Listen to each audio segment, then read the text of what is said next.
Okay. There you go. Good evening, everyone. Christine and I are so happy that you're here. We're going to do a webinar tonight on the topic of banishing the bloat, gut hacks for perimenopause and beyond. And this is for all of our ladies in their 30s, 40s, 50s, and beyond. It applies to everyone.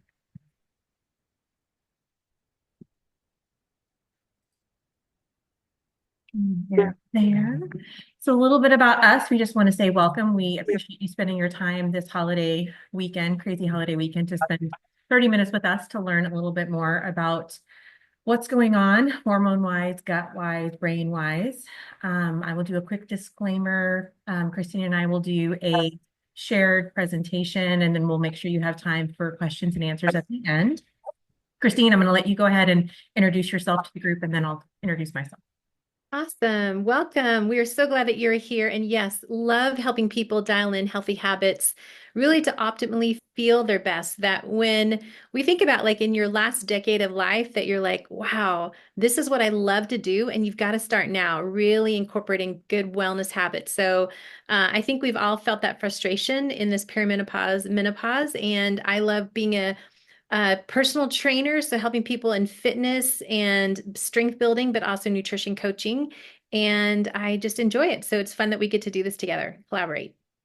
Awesome. And for those of you that don't know me, I am a nurse practitioner. I've been in healthcare 25 years, and I am very, very passionate about educating and empowering you as the patient to continue to have a voice and advocate for what's important for you. Like I said, 25 years of healthcare experience. I have almost 6 of experience as a nurse practitioner, primarily conventional medicine trained, and through my own personal journey, just kind of got tired of the diagnose, treat, and symptom management merry-go-round of diagnosing prescription, and wanting to actually ask the question why and get to the root cause. So this particular topic comes up a lot with our patients. So I'm just very grateful that Christine was willing to co-host with me tonight to talk about this very important topic. General disclaimer, I do this with all my webinars, this is primarily first and foremost educational. This in no way, shape, or form establishes a patient-practitioner relationship. Christine and I would love the opportunity to talk with you guys one-on-one after the webinar and beyond. But this is strictly for educational purposes. And then any specific questions you have about your personal journey, we'd be happy to have those conversations after the call.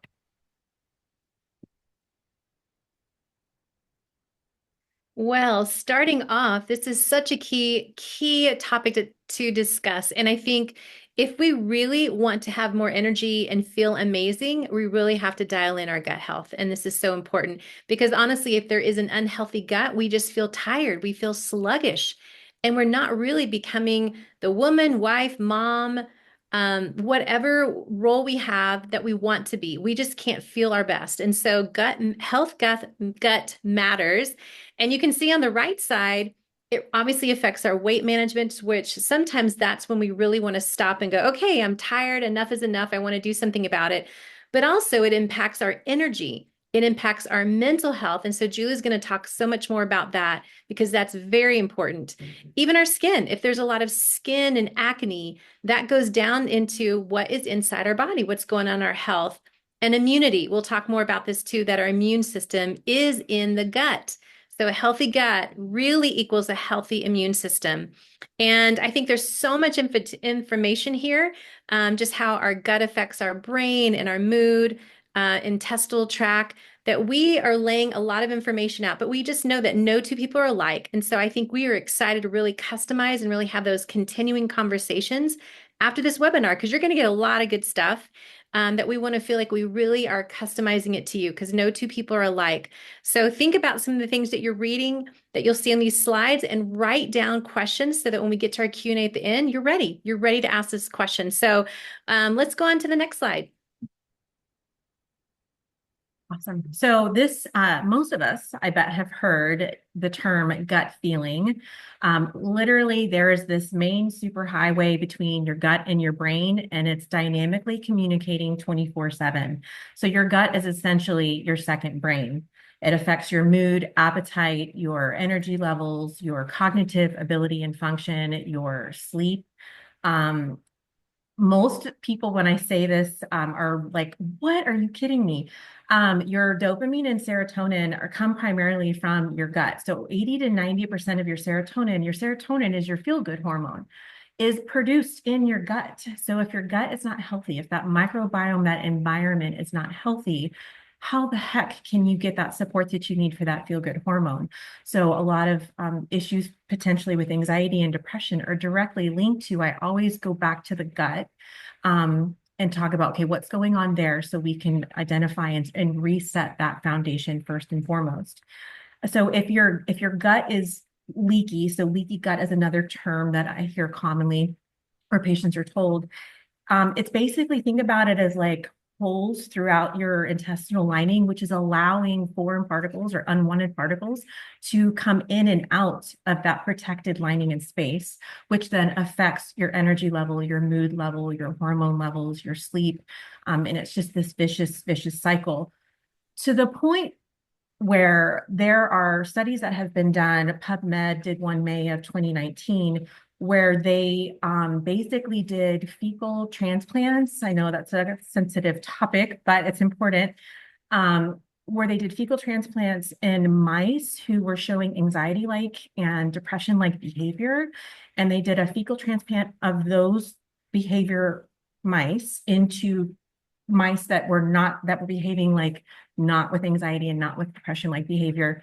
And not immediately, but very soon, the mice that did not have anxiety and depression like behavior started to exhibit anxiety and depression like behavior just from that gut transfer alone.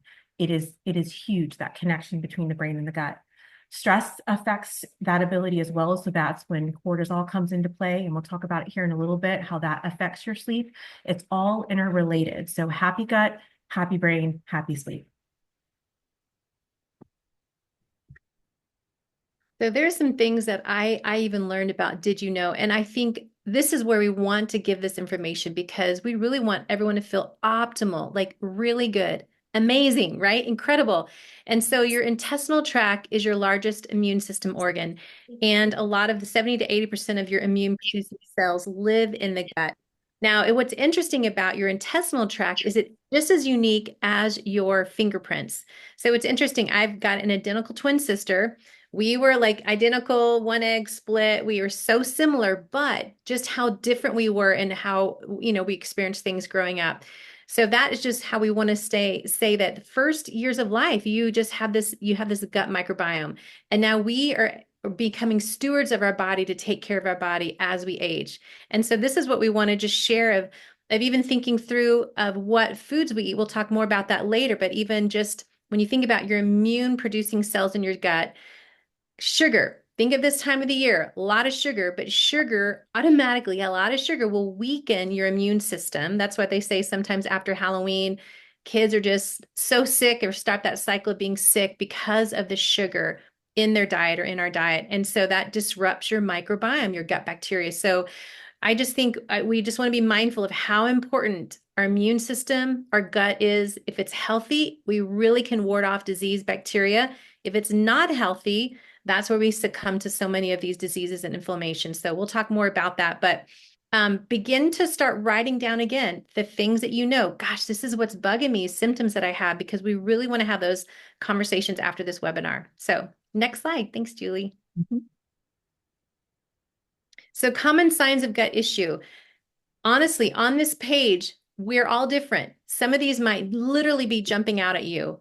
Frequent bloating and gas, irregular bowel movements, even irregular stool consistency. We'll talk more about that. Indigestion, weight changes, fluctuations up and down, mood imbalances, just what Julie talked about, depression, anxiety, brain fog, trouble concentrating, ADHD, fatigue and low energy, skin issues, including, acne, eczema, allergies, food allergies, intolerances, seasonal allergies. And then a lot of times we'll hear, especially from a lot of our female clients and patients, hormonal issues and imbalances and autoimmune conditions. So again, no two of us are alike, and neither are our environment where our food and diet and our behavior as far as stress, sleep, all the things that we'll talk about tonight. So again, write down what are your common gut issues that you have currently.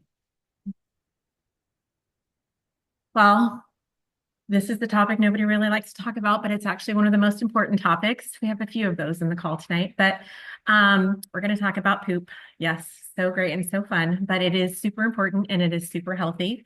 And I feel like for those of us that have had kiddos, like we were super obsessed with the poop routine and how often and what did it look like and what did it smell like and what was the consistency. And then for whatever reason, we kind of like put that to the wayside as we get into our adult years, but it's still equally as important. I have a lot of patients that think it's okay to just have a bowel movement 2 or 3 times a week. And I'm like, oh my gosh, you should be going at least once, if not twice a day.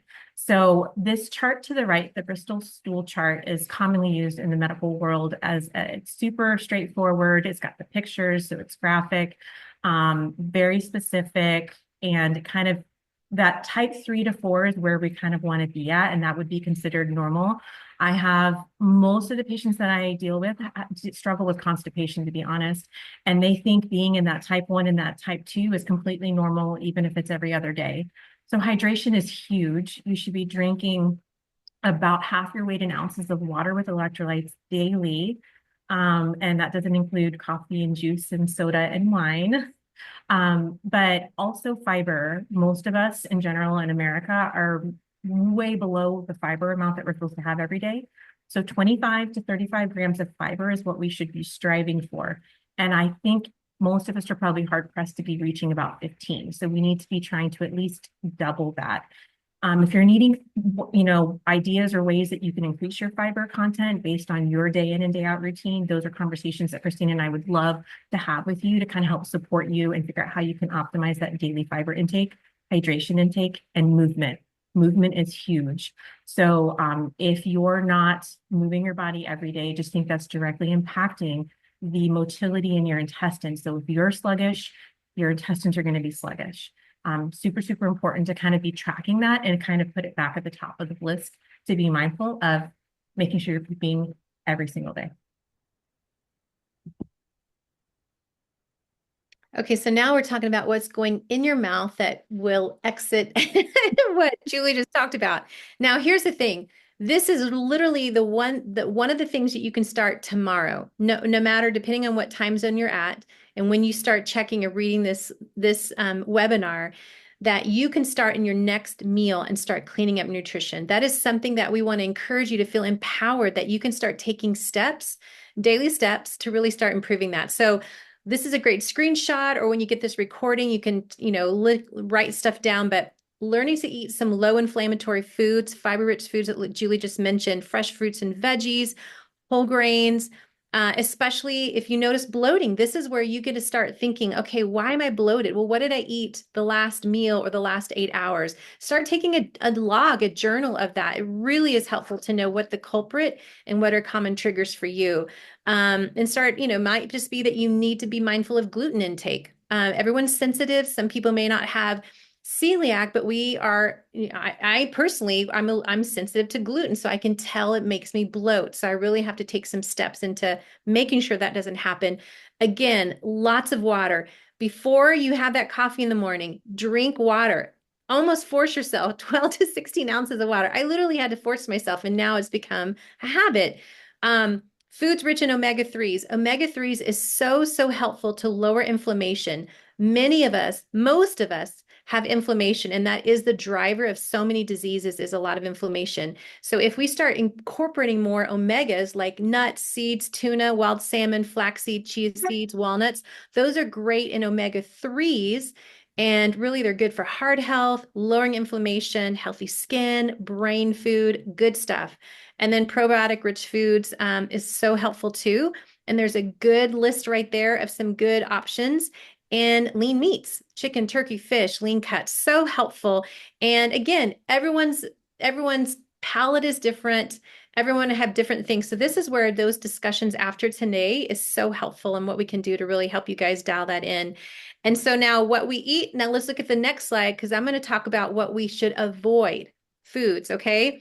Again, I want you to feel empowered because no one is force feeding you. Maybe we force fed our kids when they were little, but as adults, no one's force feeding us. We need to start taking responsibility and think about on a day-to-day or week-to-week, basis, what kind of foods am I getting in? Am I getting some whole foods that are grown from the ground? They're really fresh, or they're foods that are processed. They're come in boxes and bags and additives and artificial ingredients. I really need to be more mindful of that. I don't know if anybody's seen that app, but if you've watched Julie on Instagram, she's the one that turned me on to this one Yucca app. And you can have this barcode and it shows you the quality. Is it a good choice of food? Is it poor choice? And it gives you some alternatives, which is super helpful when you're at the grocery store. And you want to avoid artificial sugars, sweeteners, and sugar because I'm telling you, your body does not understand artificial. You might think that Coke Zero is good, but that artificial sweetener, it is going to wreck your gut lining. It's not good for your gut microbiome and your gut bacteria. I'm not going to say we're all eating perfectly. I do not eat perfectly. As a nutrition and fitness coach, I think people assume I do. I do not. There's no perfect eating, but I really strive to not have as much of these things at all in my diet.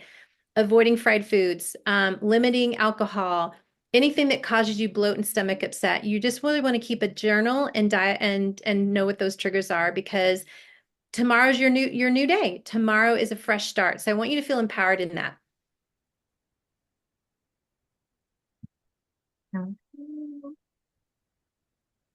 Sleep. This is almost just as important as the pooping. So we need to make pooping and sleeping back to the top of the list. We should be aiming for at least 7 to 8 hours per night. There is a direct impact with your gut and your brain with lack of sleep. It contributes to fatigue and stress and inflammation. It also affects your digestion. So if your cortisol levels are rising, that's suppressing your melatonin. So literally there's a direct relationship between rising cortisol levels and suppressing melatonin, which is going to affect your sleep.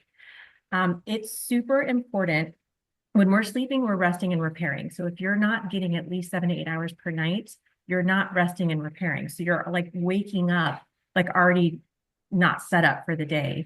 You should not wake up exhausted. You should not wake up needing caffeine to get you through your day. That's your body trying to signal you and warn you that there's an imbalance that needs to be addressed.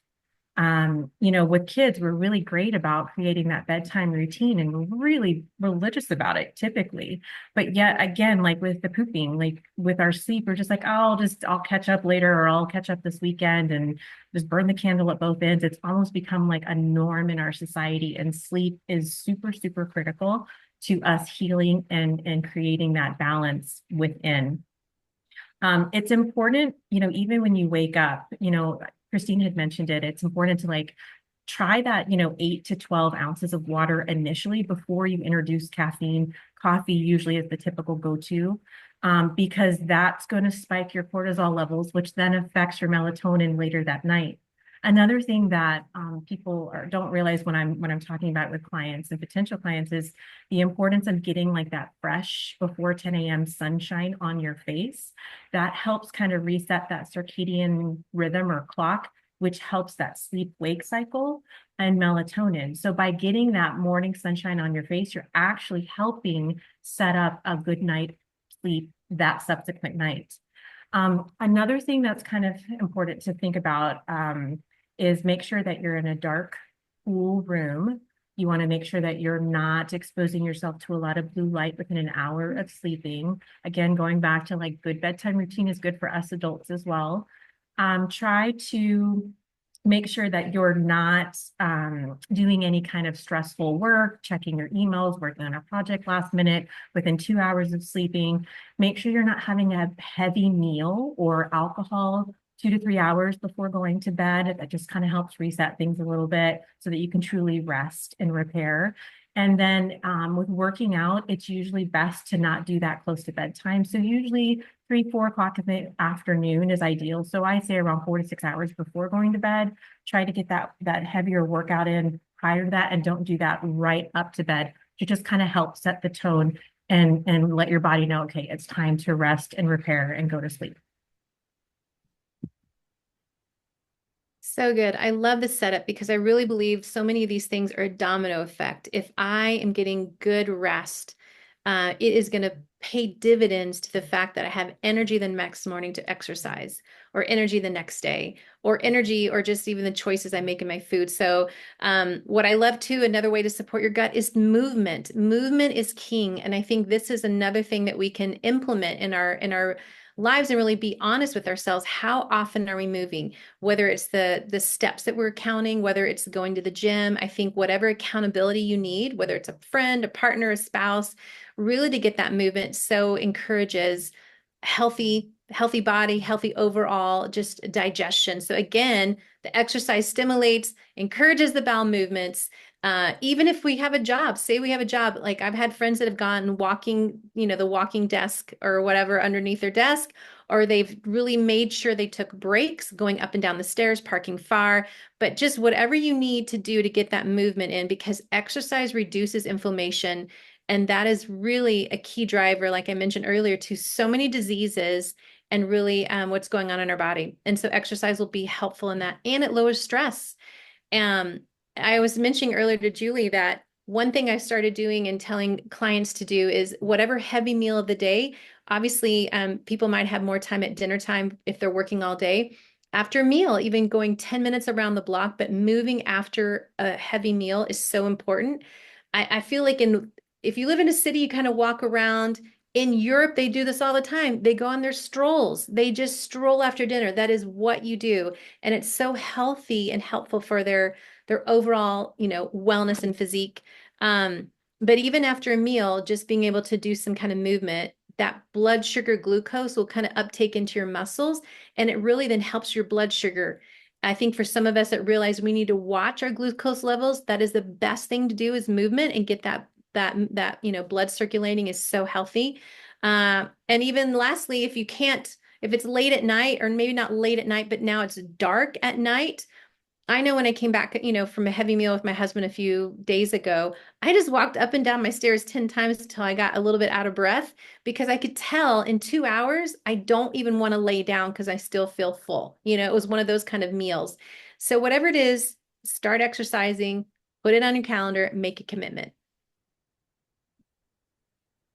Probiotics. This is another hot topic that comes up with a lot of my clients and potential clients regarding, what probiotic should I be taking? Should I be cycling? Should I be, rotating them through?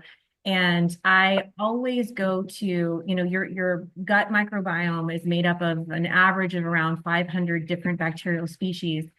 There's about 30 to 40 that make up about 99% of that amount. And so it's really important to make sure that we're supporting the good guys. You got the good guys and the bad guys in there, but they're all supposed to be getting along. And so we want to make sure we're supporting the good guys. Our nutrition in general is, our soil, I should say, is super nutrient deficient, unfortunately. So ideally, your body wants to get the nutrients it needs to support your gut microbiome through good quality nutrient dense nutrition.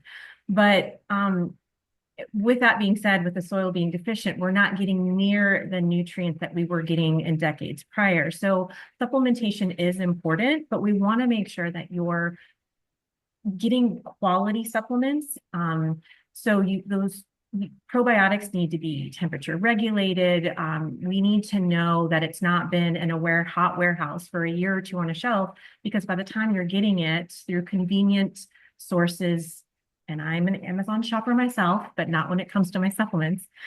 You want to make sure it's not been sitting in a hot warehouse for a year or two, because then those products are slowly degrading over time. And whatever's on the label is likely not going to be the same dose or quality, near the quality that you would get going straight to the source. Christine and I have our favorite, go-to products that we know are tried and true and satisfaction guaranteed. So, we can talk with those with you offline, but it's super important to make sure that if you're going to feed the good guys, we want to make sure you're getting the best quality probiotics that are available to you to help truly optimize your gut microbiome and make it happy and healthy. Your digestive enzymes are your good guys here. We want these happy and thriving as well. They're going to help break down your protein, your fats, and your carbohydrates. Unfortunately, as we're aging, some of our systems become less efficient, but our goal is to, optimize them while we can.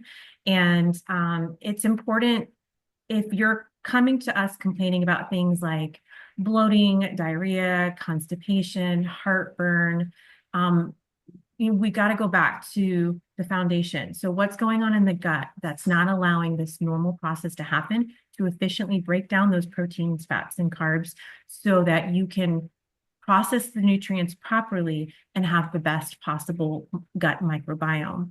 Um, I wanted to talk about here as well is kind of tying into the probiotic previous slide is that one of the advanced tests that I do is called GI map. And it literally is evaluating the good guys, the bad guys, and your neurotransmitters it's like a deep dive stool analysis. And so with some of my patients, there are very specific probiotics I will actually recommend and digestive enzymes that I will recommend based on those advanced results. It guides me on who needs support in the microbiome and who doesn't need support in the microbiome so that you can see results faster. It's a super cool, like 6, 7 page deep dive. I'm happy to answer any questions that people might have on that, but it's probiotics are important. And I do agree with cycling, but it's also great to have that deeper dive level information, which our functional medicine team does offer. That's awesome, Julie. Thank you. Mhm.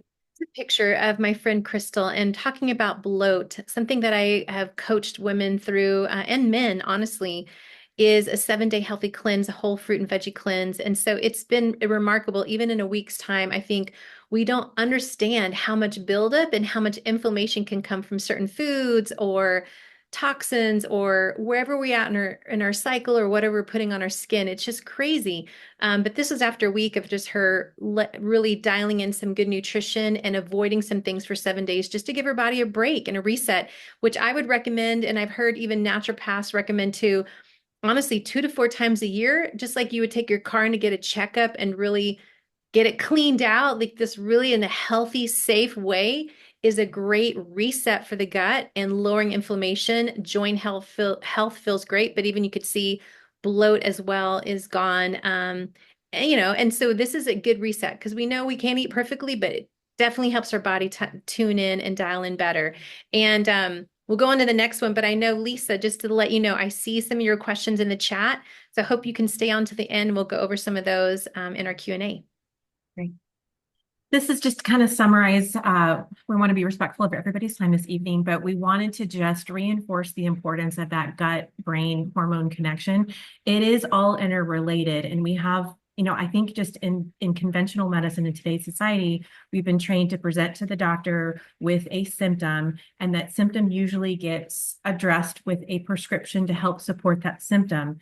And we've kind of gone away from asking the question, why? Why is this happening in the first place? So yes, your hormones may need some support, but why are things going awry? Like we want to get back to the foundation, ask the question why, and almost always the answer can be found in your gut. And getting that optimized and reset, almost always it comes down to that. And so I encourage people to continue asking the question, why is this happening? You have heartburn, then you get put on a proton pump inhibitor. Well, that causes a lot of issues downstream. And so that is not a long-term solution. We need to be getting to the why, resetting the gut, and helping you optimize your health overall. Resetting your gut will help everything come into balance. I also wanted to remind you that there is a free hormone health guide that we created that's available. And then we are able to answer questions at any point if you're watching this video down the road, not just tonight. Please feel free to share that resource and encourage people to reach out to Christine and I so that we can help continue to support you on your health and wellness journey. Christine, do you want to say anything else about this slide? No, I think it's great. And I think we were talking earlier about kind of like the chicken and the egg. Sometimes you're going, you don't know like what was what, but I think the gut too is like, I always think what you're pulling on the rope to get to really the root cause. And to me, man, really getting that gut reset is so important. And it just domino effect to other really good healthy choices and healthy effects for sure. Oh, Lisa, I'm glad you love the hormone guy. Good. I love it. I love it. So, functional medicine is just near and dear to my heart. And I just love that I finally have the ability to educate and empower my clients through getting to the root cause, asking the question why, and having them finally feel better, know why what's been going on for years with that. Your labs look normal. I'm not sure. And now getting to the answer has been amazing. And I have been so blessed with the patients I've had so far and look forward to, if you guys have any recommendations of people who are in need of somebody that's finally willing to like hand in hand, walk them through that health and wellness journey and get to the root cause. I would love to have you share my information so that I can get them on the right track.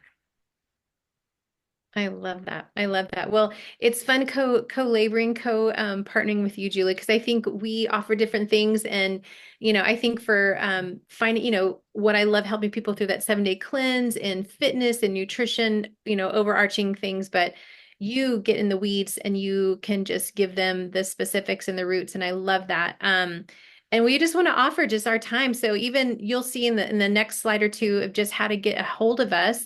But we do want to answer some of those Q&As. Do we want to start that now, Julie, or? Yeah, and I just wanted to reinforce that as an extra thank you on this busy holiday weekend, we are offering those of you on the call, the prize for tonight will be $75 towards health and wellness to do that deeper dive or to talk about supplement recommendations or probiotics, just as an extended thank you for being on the call and sharing your time with us tonight.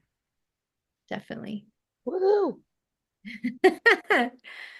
Yes. So take a screenshot of this so you know how to connect with us. But I thought I had addressed one of the, and I'd love Julie's thoughts too, but on one of the Q&A, I'm just reading what Lisa wrote, and fasted versus fed workouts. Would love your thoughts on that. Because yes, you're right. There's a lot of information out there. And I think one of the biggest things that Julie mentioned earlier was stress. If you feel like there's any kind of anxiousness or stress, you feel like you got a lot of spinning plates, you are really not resting well, you're not sleeping well. Now, on top of that, you're fasting for your workouts, you're creating more stress for your body. So I think it can work really well for some people, and it can really be a detriment for other people. And so if you are already in a very kind of stressed season of life, I would say when you wake up, have your water, kind of like relax, really kind of getting that restorative, just enjoy, like, I think what Julie said, that melatonin, like get that sun in your face, really welcome the day, eat breakfast, and then work out. People have asked me, say they get up at 5 a.m. and they go to a 5:30 a.m. class, maybe have half a banana and some water or something like that. A little quick high glycemic sugar from natural fruit like that, or an applesauce squeeze or something like that. But if you're waking up at 6 a.m. and you're going to do a workout at 9 a.m. and you're already a stressful person, that is to me too long. I think you should have a little food about an hour before your workout and not go fasted. That's my opinion. That's what I've read and seen how it works for people. I have changed when I work out. I used to work out at 5:30 in the morning. Now I work out at 9, sometimes 11:30. But if I've been up for 3 hours, I'm getting something in my system so that I can really not stress my body, but have the energy to go through. I hope I answered that for you, Lisa. Yes, thank you so much. Yeah, and I agree 100% with what you said, Christine. The only thing that like hardcore, like contraindication to like intermittent fasting that I've come across so far through functional medicine and something I've learned over the last few years is if you have a super low level of your hemoglobin A1C, intermittent fasting is not ideal for you, and it's going to likely cause more symptoms and more problems. But again, that's something that I have that conversation with you. We're looking at doing that deep dive on your lab work, and I'm able to recommend Mediterranean versus intermittent fasting versus cardiometabolic, low histamine. There's so many different diet options, nutrition options. But I agree with what you said. I do think you need some calories on board for sure. And I think honestly, it makes someone think about your livelihood. If I'm regularly eating dinner at 8:30 p.m. and getting up at 6 and I'm starved, well, maybe can I try to start eating dinner earlier in the evening so I can have more time for my tummy to digest before I go to bed? So you start thinking about your behaviors and your time, time scheduling, what that looks like.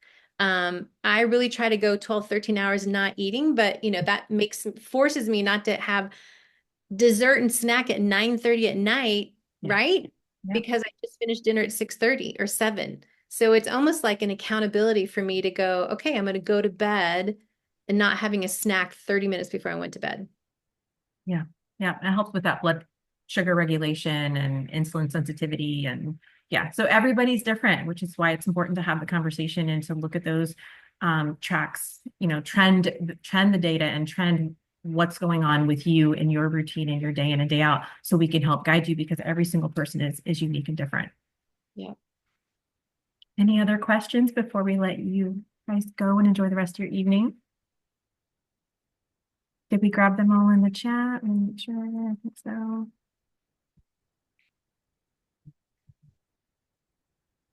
Yeah, the gluten and sugar. So gluten is very inflammatory. I think Christine highlighted that briefly.